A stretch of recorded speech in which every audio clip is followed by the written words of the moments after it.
Happy bahay, happy buhay. Mag-asawang patnubay, sa mag-asaway gabay.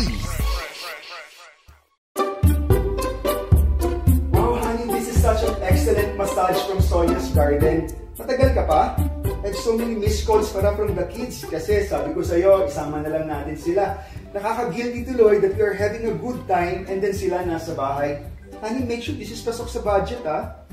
Honey naman, quiet ka lang. Nagre-relax ako eh. Don't feel guilty if we splurge a bit on things like this. Don't feel bad also if the kids are not with us. A lot of married couples feel guilty when they take time out for themselves or when they spend money on relaxation, couple dates, or trips. They think they should only spend money for something more responsible like tuition fee payments or utility bills. Alam mo, honey, taking a break in marriage is very important. A happy family starts with a successful relationship between a husband and a wife.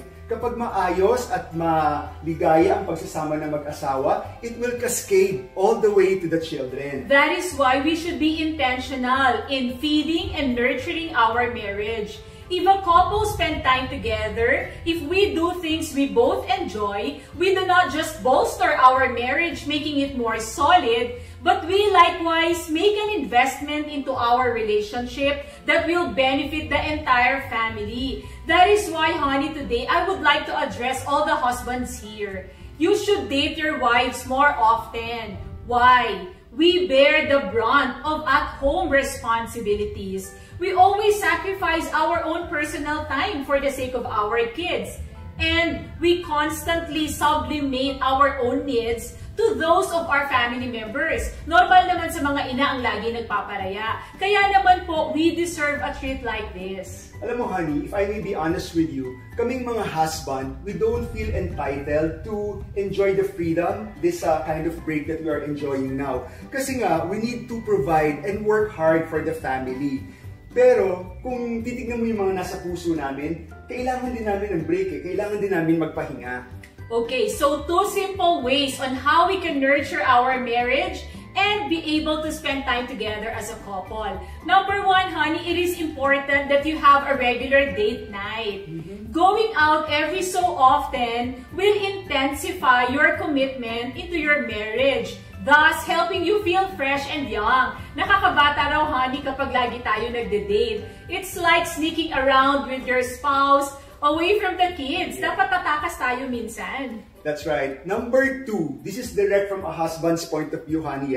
Go for a couples massage experience like what we are enjoying now, honey, di ba? It only doesn't relieve muscle tension, but it causes you to release oxytocin. O ito yung tinatawag na love hormone, okay? This will give you both physical and mental benefits so you will feel recharged and renewed.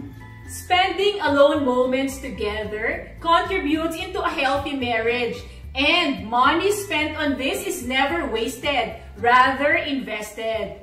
When we married couples devote regular time for each other, we improve our communication, we remove boredom, and we strengthen our commitment to our covenant. Lagi po nating tandaan na ang mag-asawang sabay manalangin na pagtatagumpayan lahat ng suliranin. Ako po si Bong Pineda. At ako naman po si Claire para sa Happy Bahay, Happy Buhay!